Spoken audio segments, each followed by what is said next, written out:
पिछले वीडियोज में हम कबीर को पढ़ रहे थे। कबीर के साख्या और शब्द जो कि आपके क्षितिज बुक में संकलित हैं, उनके बारे में पढ़ा हमने। आपने देखा कबीर ने साखियों में किस तरह से प्रेम के महत्व को, ज्ञान के महत्व को दर्शाया है, गुरु के महत्व का वर्णन किया है, और शब्द में उन्होंने ईश्वर को पाने का सच्चा मार्ग बताया है, ईश्वर कैसे मिलता है, और ज्ञान के महत्व को समझाया है।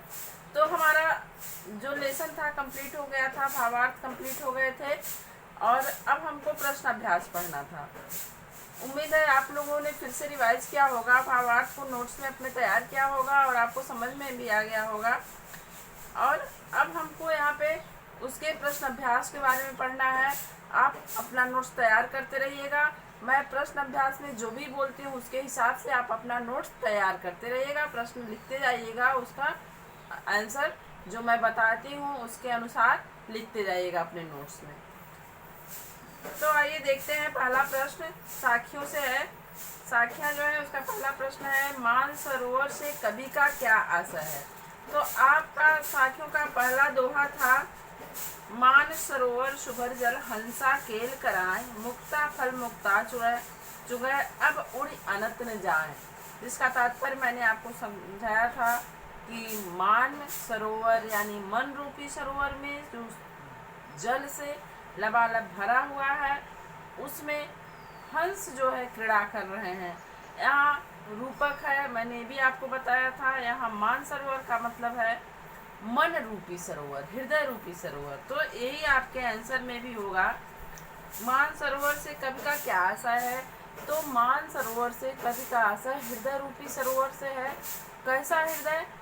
जो कि ज्ञान और भक्ति से पूरी तरह भरा हुआ है। यहाँ कवि ने, कबीरदास जी ने हंस को किसका पर्याय बताया था। हंस यानी हमारी जो आत्मा होती है। आत्मा कहाँ निवास करना चाह रही है? उस मन रूपी सरोवर के पास हंस रूपी आत्मा निवास कर रही है या क्रीड़ा कर रही है, जो कि ज्ञान और भक्ति और प्रेम से लबालब भरा हुआ है। और उस ज्ञान और प्रेम और भक्ति को पाकर वह कहीं भी जाने की इच्छुक नहीं है, और वही मन उसको प्रिय लगता है आत्मा को, अतः वह कहीं जाने के बारे में नहीं सोचती है। तो यहाँ आपका आंसर ये होगा, मानसरोवर से कवि का तात्पर्य है ज्ञान, प्रेम और भक्ति से भरा हुआ, शुद्ध जल से भरा हुआ हृदय रूपी सरोवर, जो कि प्रेम और ज्ञान भक्ति के जल से लबालब भरा हुआ हो। ये आपका पहला क्वेश्चन था। दूसरा क्वेश्चन है आपका, कवि ने सच्चे प्रेमी की क्या कसौटी बताई है। तो यहाँ देखिए, दूसरा दोहा है आपका, प्रेमी ढूंढत मैं फिरूं, प्रेमी मिले न कोई, प्रेमी को प्रेमी मिले, सब विष अमृत होए। तो यहाँ तो प्रेमी को ढूंढने के बारे में आप सोचेंगे, बताया गया है कि प्रेमी को ढूंढ रहा है। एक प्रेमी यानी एक ईश्वर का सच्चा भक्त दूसरे सच्चे भक्त को ढूंढ रहा है, जो कि नहीं मिल रहा है, और जब वो मिलता है तो सब विष अमृत हो जाता है। तो इसमें कसौटी कहाँ बताई। लेकिन इसी में मैंने आपको पढ़ाते समय ही बताया था कि एक छोटे से दोहे में दुनिया भर का ज्ञान भर दिया है कबीरदास जी ने। तो यहाँ पे मैं आपको कसौटी बताती हूँ कि किस तरह से इसमें से दोस्त प्रेमी की या सच्चे भक्त की या सच्चे मित्र की कसौटी सामने आती है। तो देखिए, कभी सच्चे प्रेमी की क्या कसौटी बताई है। तो सच्चा प्रेमी कौन है? जो ईश्वर का सच्चा भक्त है। ईश्वर का सच्चा भक्त, एक ईश्वर का सच्चा भक्त दूसरे ईश्वर के सच्चे भक्त को ढूंढता है, जो कि संसार में जल्दी नहीं मिलते हैं, लेकिन मिलता है तो सब विष अमृत होए। अर्थात कसौटी उसकी क्या हो गई? वो जो सच्चा भक्त है, वो जब दूसरे सच्चे भक्त से मिलता है या किसी से भी मिलता है, किसी मित्र और व्यक्ति से मिलता है, तो उसके अंदर इतना ज्ञान, इतना प्रेम भरा हुआ है कि जो भी बुराइयां हैं, जो भी दुराचार हैं, वो इंसान के खत्म हो जाते हैं। उसके अंदर कोई दुर्भावना नहीं रह जाती है। तो सच्चे भक्त की कसौटी, सच्चे प्रेमी की कसौटी यही है कि उसके मिलने से जो दूसरा प्रेमी है उसके सारे दुख दूर हो जाते हैं, उसकी सारी बुराइयां नष्ट हो जाती हैं, उसके सारे कष्ट दूर हो जाते हैं, उसकी सारी वासनाएं दूर हो जाती हैं। कैसे दूर हो जाती हैं? क्योंकि उसके अंदर कोई दुर्भावना, कोई दुर्विचार, कोई वासना नहीं, लोभ मोह कुछ भी नहीं होता है, कोई भेदभाव नहीं होता है, किसी का तिरस्कार नहीं करता है। तो यही सब सच्चे प्रेमी की कसौटी है कि वो किसी से भेदभाव नहीं करता है, ऊंच नीच का भावना नहीं रखता है, सबसे सच्चा प्रेम करता है। सच्चा प्रेमी कौन है? जो सबसे प्रेम करता है, किसी को ये देख के नहीं कि ये मेरा अपना है, ये हिंदू है, ये मुसलमान है, इसका धर्म कौन सा है, ये कौन से कुल में जन्म लिया है, ऊंचा है, नीचा है, छोटा है, बड़ा है, गोरा है, काला है, कोई भेदभाव नहीं, ऊंच नीच की कोई भावना नहीं, कोई आडंबर नहीं होता है, उसके अंदर कोई दिखावा नहीं होता है। तो यही सच्चे प्रेमी की कसौटी होती है। अब आपके समझ में आ गया होगा कि यहाँ सच्चे प्रेमी की कसौटी कैसे उभर कर सामने आई है। कबीरदास ने बस इतना ही लिखा है, सब विष अमृत होए। इसी में आपको सब कुछ ढूंढ लेना है। सब विष अमृत कैसे होगा? ये छोटी सी बात में बहुत बड़ी बात कर दी है। सारे जो विष रूपी माया, मोह और सारी दुर्विचार हैं, वो सब क्रोध, द्वेष, घृणा, ये सब क्या है? विष के समान है। और वो सब किस में बदल जाते हैं? अमृत रूपी दया, प्रेम और उपकार की भावना में बदल जाते हैं, सद्भावना के भावना में बदल जाते हैं। ये सब अमृत रूपी विचार हैं। तो ये आपका दूसरा क्वेश्चन हो गया। तीसरा क्वेश्चन है, तीसरे दोहे में कवि ने किस प्रकार के ज्ञान को महत्व दिया है? कौन से ज्ञान को महत्व दिया है कबीर ने? तीसरा दोहा देखते हैं। हस्ती चढ़िए ज्ञान को सहज दुलीचा डार, स्वान रूप संसार है भूखन दे झक मार। तो यहाँ किसको ज्ञान, कैसा ज्ञान बताया है? हस्ती चढ़िए ज्ञान की, ज्ञान की हाथी पर चढ़ने को बताया है। तो यहाँ आपका क्वेश्चन है, किस प्रकार के ज्ञान को महत्व दिया गया है? तो यहाँ शास्त्रीय ज्ञान को महत्व न देकर कबीरदास जी ने अनुभव और आध्यात्मिक ज्ञान को महत्व दिया है। जो ईश्वर से सच्ची भक्ति रखता है, जो बड़े बड़े शास्त्र नहीं पढ़े हो, जिसने, उसको बहुत शास्त्रीय ज्ञान ना हो भले ही, लेकिन वह एक सच्चा इंसान हो, वो ईश्वर से सच्चा प्रेम करता हो, ईश्वर के प्रति उसकी भक्ति और निष्ठा सहज और सरल हो। वह सहज दुलीचा डाल यानी सहजता का जो ज्ञान है, सरलता का जो ज्ञान है, उसके लिए बहुत सारी कठिनाइयाँ, जप तप वाला ज्ञान को यहाँ महत्व नहीं दिया गया है।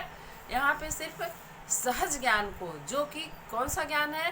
प्रेम और भक्ति के मार्ग से जो मिलता है, उस ज्ञान को महत्व दिया गया है। इसीलिए कहें सहज दुलीचा डाल। ज्ञान की जो हाथी है, उस पर कौन सा आसन है? सहजता का आसन है, सहज रूपी आसन है, जो किसी से भी सरलता से बात करता है, सरलता से कि भी कोई भी बात बता देता है, सीधे रास्ते पर चलता है, किसी का नुकसान नहीं करता है, भेदभाव, पाखंड, आडंबर नहीं करता है, बहुत ही सहज ढंग से जो ईश्वर को प्राप्त करता है, ईश्वर में लीन रहता है, मनुष्य पर दया भावना रखता है, सभी जीवों को पर दया की भावना रखता है, सभी का उपकार करना चाहता है, वही सहज ज्ञान है। तो यहाँ पे कबीरदास जी ने कौन से ज्ञान को महत्व दिया है? आध्यात्मिक और सहज ज्ञान को महत्व दिया है, न कि शास्त्रीय और जप तप योग वैराग वाले ज्ञान को महत्व दिया है। तो ये आपका तीसरा क्वेश्चन हो गया। चौथा क्वेश्चन है आपका, इस संसार में सच्चा संत कौन है? तो सच्चा संत कवि ने किसको बताया है? निरपक होय के हरि भजे सोई संत सुजान। चौथा दोहा देखिए अपने बुक से, क्षितिज से। पखा फी के कारणे सब जग रहा भुलान, निरपक होय के हरि भजे सोई संत सुजान। तो क्वेश्चन आपका क्या है? इस संसार में सच्चा संत कौन है? तो सच्चा संत संत सुजान। ये जो शब्द है, ये कैसा है? सही मामले में जो ज्ञानी है, जो सही मामले में संत है, वो कैसा है? निरपक होय के हरि भजे, जो निष्पक्ष होकर हरि का भजन करता है। तो सच्चा संत कबीरदास जी ने किसको माना? जो कि हिंदू मुसलमान को नहीं मानता कि मैं हिंदू हूँ, किसी भी ये नहीं कि हिंदू है तो वो पीर पैगंबर को मानता है, मुसलमान है तो वो कृष्ण और राम को मानता, हिंदू है तो कृष्ण और राम को मानता है, मुस्लिम है तो वो पीर पैगंबर को मानता है, अल्लाह को मानता है। ऐसा नहीं है, वो सच्चा संत नहीं है। कबीरदास जी की निगाह में सच्चा संत कौन है? जो निष्पक्ष होकर सिर्फ ईश्वर को भजता है। उसके दिमाग में ईश्वर कौन है? उसकी निगाह में, उसके निगाह में अगर वो मुसलमान है तो उसका ईश्वर खुदा है, अगर वो हिंदू है तो उसका ईश्वर भगवान है। लेकिन जो सच्चा संत है वो दोनों को मानता है कि तुम चाहे जिस रूप में भजो, बस प्रेम और हृदय से उसका स्मरण करो, अपने अंदर में उसको देखो, अंतरात्मा में उसको झांको। तुम्हारे ही हृदय में भगवान है, ईश्वर है, तुम्हारे परमात्मा है, जो भी हो तुम्हारे, तुम जिसको भी मानते हो वो ही है तुम्हारे हृदय में। उसी को भजो निष्पक्ष होकर, किसी का भी पक्ष नहीं लो कि नहीं यही सही है, नहीं ये मार्ग सही है, नहीं ये मार्ग सही है, ऐसा नहीं। चाहे जिस मार्ग पे हो, अगर मैं सच्चा संत हूँ तो मैं दोनों को ही सही मानता हूँ, अर्थात दोनों के प्रति निष्पक्ष भावना जो रखता है वही सच्चा संत है। हिंदू, मुस्लिम, सिख, ईसाई किसी एक को लेके नहीं चलता, वो निष्पक्ष होकर सिर्फ ईश्वर का स्मरण करता है। कैसे ईश्वर का? निराकार ईश्वर का, जो इस पृथ्वी को चलायमान करता है, संपूर्ण ब्रह्मांड को चलायमान कर रहा है, जिसका कोई आकार नहीं है। वो निष्पक्ष होकर किसी भी एक की मूर्ति को न देखकर, सबको समान रूप से देखकर निष्पक्ष होकर जो सिर्फ ईश्वर का चिंतन करता है, निराकार ईश्वर का चिंतन करता है, वही कबीर की दृष्टि में सच्चा संत है। ये हो गया आपका चौथा क्वेश्चन। अब आपका पांचवा क्वेश्चन है, अंतिम दो दोहों के माध्यम से कबीर ने किस तरह की संकीर्णताओं की ओर संकेत किया है? तो अंतिम दो दोहे आपके कौन से हैं? काबा फिर काशी भया, राम ही भया रही, मोट चून मैदा भया, बैठ कबीरा जीव। दूसरा है, ऊंचे कुल का जन्मिया, जे करनी ऊंच न होए, सुबनन कलश सुरा भरा, साधु निंदा सोए। तो यहाँ दो तरह के आंसर आपके सामने आएंगे। तब यहाँ पूछा जा रहा है किस तरह की संकीर्णताओं की ओर संकेत किया है। तो यहाँ दो संकीर्णताएं आपके सामने आ रही हैं। एक तो हिंदू मुस्लिम भेदभाव वाला है कि इसमें पहली संकीर्णता ये है कि काबा फिर काशी भया, राम ही भया रहीम। ये अर्थात यहाँ पे हिंदू मुस्लिम की भावना पहली संकीर्णता दिखाई गई है आपको कि हिंदू जो होता है वो अपनी तरफ मरता है कि नहीं हिंदू धर्म ही सही है, राम और कृष्ण ही सही है। और जो मुस्लिम होता है वो क्या कहता है कि नहीं खुदा सही है, राम कृष्ण कुछ नहीं है और काबा ही सच्चा तीर्थ स्थान है।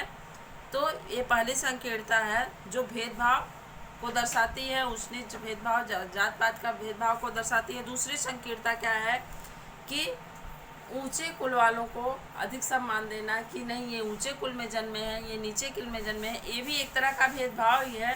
तो यहाँ इस संकीर्णता को दिखाया गया है कि ऊंचे और नीचे कुल के विचार का भेदभाव और जात पात का भेदभाव, इन दोनों संकीर्णताओं का कबीर ने प्रमुख रूप से उजागर किया है। यहाँ पे हिंदू मुस्लिम और ऊंच नीच, इन दो भेदभाव को, दोनों मानसिक संकीर्णताओं को कवि ने इन दोनों की ओर इसमें संकेत किया है। अब है आपका छठा क्वेश्चन, किसी भी व्यक्ति की पहचान उसके कुल से होती है या उसके कर्मों से? तर्क सहित उत्तर दीजिए। तो यही लास्ट दोहा आपका है, ऊंचे कुल का जन्मिया, जो करनी ऊंच न होए, सुबरन कलश सुरा भरा, साधु निंदा सोए। तो यहाँ क्वेश्चन आपका है किसी भी व्यक्ति की पहचान उसके कुल से होती है या उसके कर्मों से? तो आंसर इसका यही है, किसी भी व्यक्ति की पहचान उसके कर्म से होती है, उसके कुल से नहीं। आप देखिए बहुत सारे राजा महाराजा पैदा हुए हैं इस धरती पे, या हमारे देश में एक राजा नहीं है, लेकिन उसमें हम राम, कृष्ण, बुद्ध, महावीर, इनको बहुत ही आदर से इनका नाम लेते हैं, इनका सम्मान करते हैं। बहुत से राजकुल में ऐसे भी राजा पैदा हुए हैं, राजकुल में ऐसे भी बच्चे पैदा हुए हैं, ऐसे राजा भी हुए हैं जिनको हम नाम भी नहीं जानते। हमारे इतिहास में कहीं उनका नाम नहीं मिलता है, या अगर कहीं है भी तो बहुत छोटी एक दो लाइन में, और हम उनको सभी लोग नहीं जानते, बहुत कम ही लोग जानते होंगे। तो कुल तो उनका भी वही था, लेकिन नहीं उनको वो आदर नहीं मिला, वो नाम नहीं मिला, वो सम्मान नहीं मिला। जो अपने कर्म से इंसान को मिलता है। हम राम को पूछते हैं, हम कृष्ण को पूछते हैं, क्यों पूछते हैं? क्योंकि वो राजा कुल में पैदा हुए थे? नहीं, उनके कर्म इतने महान थे कि हम उनको ईश्वर मानते हैं। वो अपने कर्मों से ईश्वर की पदवी पर बैठे। और फिर कबीर को ही ले लीजिए, कबीर को हम जानते हैं, उनको पूछते हैं, उनका सम्मान करते हैं, उनके विरोध में एक बात नहीं सुन सकते। क्यों? वो बहुत ऊंचे कुल में कभी नहीं पैदा हुए थे, उनका कुल नीचा था, बहुत ही अभाव में जीवन व्यतीत किए, बहुत ऊंची शिक्षा भी नहीं प्राप्त कर पाए, लेकिन उनका कर्म इतने अच्छे थे कि अपने कर्मों से उन्होंने अपने देश में क्या पूरे विश्व में अपना नाम आज तक के लिए स्थापित कर दिया। हम आज भी उनको पढ़ते हैं और उनको जानते हैं, उनके बारे में, उनकी हिस्ट्री में इंटरेस्ट लेते हैं। तो कबीर हुए, सूर, तुलसी, ये सारे जितने भी कवि हैं, कोई भी ऐसे ऊंचे खानदान में नहीं पैदा हुआ, लेकिन हम उनको जानते हैं। अब आप राजकुल की ही बात अगर करते हैं तो अभी आपने टीवी पे महाभारत देखा होगा। महाभारत में एक ही खानदान में, हस्तिनापुर के दोनों राजा के एक ही खानदान में पैदा हुए, कौरव और पांडव, लेकिन हम अर्जुन को सम्मान देते हैं, दुर्योधन को नहीं, क्योंकि दोनों को कर्मों में अंतर है। जिसके कर्म ऊंचे होंगे वही ऊंचा होगा, कोई भी कुल और खानदान से ऊंचा नहीं होता है। तो इसका आंसर यही है। आप किसी की भी उपमा दे सकते हैं अपने तर्क में, किसी भी, इसे बहुत से तर्क आपको इतिहास में मिल जाएंगे कि जो अपने कर्म के आधार पर पूजनीय हुआ है और सम्मानित हुआ है, और बहुत से ऐसे भी लोग हुए हैं जो ऊंचे कुल में पैदा होकर बहुत ही निंदनीय कार्य करते हुए निंदा की दृष्टि से देखे जाते हैं। कबीर ने यहाँ समझाया है कि सुवर्ण कलश सुरा भरा, साधु निंदा हो अगर सोने के कलश में मदिरा भरी हुई है तो वो साधु के लिए निंदनीय है, वांछनीय है। साधु उसको कभी भी अच्छा, साधु यानी सच्चे स्वभाव का व्यक्ति या सज्जन व्यक्ति, संत महात्मा ही नहीं होते साधु का मत। साधु का मतलब जो भी सत्मार्ग पे चलता है, ईश्वर से प्रेम करता है, सच्चा व्यक्ति है, वही साधु है। तो यहाँ ऊंचे कुल के आधार पे ही आदमी ऊंचा नहीं होता, बल्कि ऊंचे कर्मों के आधार पे इंसान ऊंचा माना जाता है। तो ये आपका छठा क्वेश्चन हो गया। सातवां क्वेश्चन है आपका, काव्य सौंदर्य स्पष्ट कीजिए। हस्ती चढ़ के ज्ञान की सहज दुलीचा डार, स्वान रूप संसार है, भूखन दे झकमार। तो इसमें पहली बात तो बहुत ही सहज चित्रण किया गया, बहुत ही सुंदर चित्रण किया गया है। इसका पहला सौंदर्य देखिए कि आपके दिमाग में जब ये कविता पढ़िए, हस्ती चढ़िए ज्ञान की सहज दुलीचा डार, स्वान रूप संसार है, भूखन दे झकमार, जब आप इसको पढ़ते हैं तो आपके दिमाग में एक चित्र उभर कर सामने आता है। अगर आप रूपक में मत जाइए, सीधे सीधे पढ़िए सरल भाषा में, तो एक चित्र उभर कर सामने आता है कि कोई ऊंचे हाथी पर बैठा है और बहुत सहजता से जा रहा है, कुत्ते पीछे भूख रहे हैं, वो अनायास से अपना टाइम वेस्ट कर रहे हैं, कोई फर्क नहीं पड़ता। ये बहुत ही सुंदर चित्र खींचा है कबीर ने। तो ये आप इनके काव्य सौंदर्य की पहली झलक है। दूसरा है, बहुत ही सुंदर रूप से रूपक और उपमा का इसमें प्रयोग हुआ है। रूपक अलंकार और उपमा अलंकार का बहुत ही सहजता से प्रयोग हुआ है, बहुत ही सरल रूप से, सुंदर रूप से। और यहाँ पे मुहावरे का भी प्रयोग हुआ है, जैसे भूखन दे झकमार, ये एक तरह का मुहावरा है। तो यही इसमें काव्य सौंदर्य है। इनकी भाषा, इसमें सधुक्कड़ी भाषा का प्रयोग हुआ है। सहज दुलीचा डार, स्वान रूप संसार है, भूखन दे झकमार, इसमें सधुक्कड़ी और खिचड़ी भाषा का प्रयोग हुआ है। तो ये आपका जो क्या क्या मैंने सौंदर्य बताया, सुंदर चित्रण है, इसमें एक रेखा चित्र उभर कर आपके सामने आता है। रूपक और उपमा अलंकार का प्रयोग हुआ है। भाषा सरल होने के साथ साथ बहुत सधुक्कड़ी भाषा है और खिचड़ी भाषा है। तो इतना ही इसमें काव्य सौंदर्य है। ये साखियों के प्रश्न अभ्यास आपके ख़त्म हुए, इसके नोट्स आप तैयार कर लीजिएगा और जितना मैंने बताया है उसके हिसाब से सुंदर ढंग से नोट्स तैयार करिएगा। और नीचे जो ये शब्द संपदा है, इसमें वर्ड मीनिंग है, इसको भी आप ध्यान देते जाइएगा, इसको पढ़ते जाइएगा, क्योंकि कुछ वर्ड ऐसे होते हैं, कुछ शब्द ऐसे होते हैं कि मेरे पढ़ाने के बाद भी आपको लगता होगा मैम ऐसे बता दी, किसका अर्थ है, इसका मतलब कैसे ऐसे हुआ, आपके नहीं समझ में आता होगा। तो जी जो ये शब्द संपदा आप देखेंगे, इसमें वर्ड मीनिंग है। आपको कुछ शब्द जो नहीं समझ में आते होंगे, उनके अर्थ अगर समझ में आ जाएंगे तो एक अर्थ समझ में आने से आपको कई शब्दों के मतलब पूरा वाक्य सेंटेंस आपको समझ में आ जाएगा। तो इसलिए इसको भी पढ़ते रहिएगा। साखियों का सब क्वेश्चन आंसर आज कंप्लीट हो गया। अब आपका शब्द रह गया है, शब्द का क्वेश्चन आंसर मैं नेक्स्ट वीडियो में करा दूंगी। आज के लिए इतना ही। Thank you.